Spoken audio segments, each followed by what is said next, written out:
Hey Scott, thanks for hanging out with me today and talking to me a little bit about why people would donate stocks and donate in some other ways aside from just your standard giving.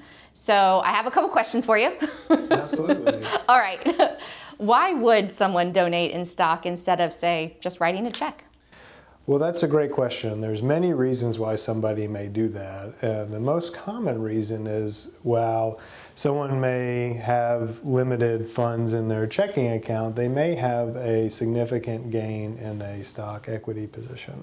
And while they don't want to sell those stocks and realize a taxable event for themselves and create a taxable event for themselves, so what they can do is, instead of lower their cash position personally, they can take a portion of those highly appreciated stocks and gift those instead of hurting their cash position. And then they don't pay any capital gains tax on any of the stock that they gift to the charitable organization. So what happens tax-wise if you donate appreciated stock instead of selling it first? Well, you would not want to sell it first. And what's important why you don't want to sell the stock first is when you do that, that's when you realize a capital event, and that's a taxable event.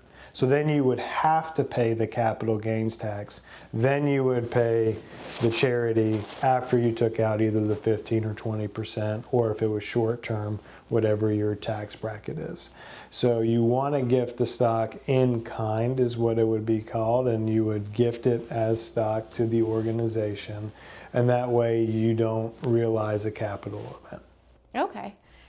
Giving stock sounds like something that only, wealthy or rich people do. Is that? Absolutely not.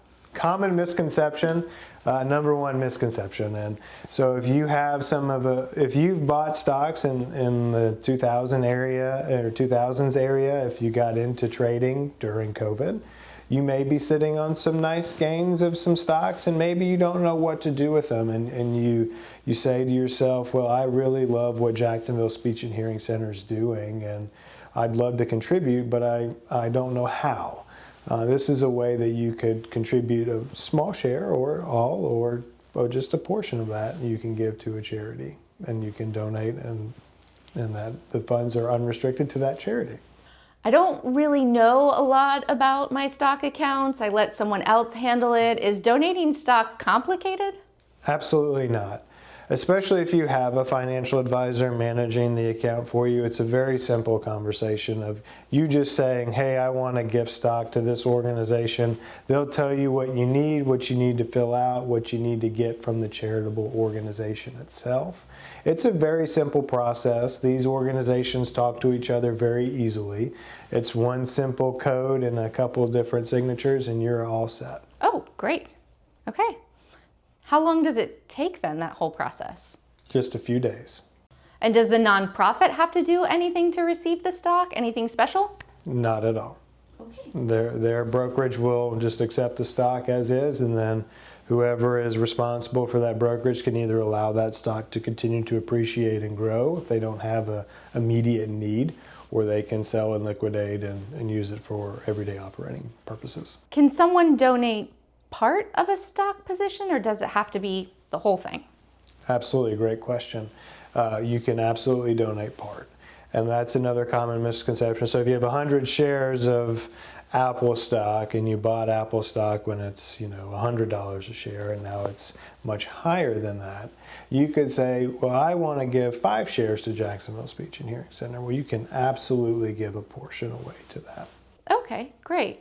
So if someone is now considering giving stock instead of just withdrawing from their checking account, what are some of the high-level things that we want to make sure that we're asking or considering?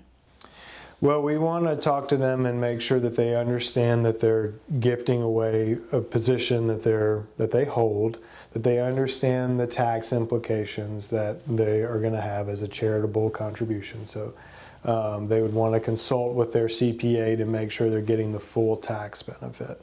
Understanding they pay no taxes on the contribution themselves, but to make sure that they can get the full deduction and all of that. Thank you so much for joining me again today. That was really helpful information. Absolutely. It was a pleasure to be here. Thank you so much for having me. And I just really love what you guys do at Jacksonville Speech and Hearing Center.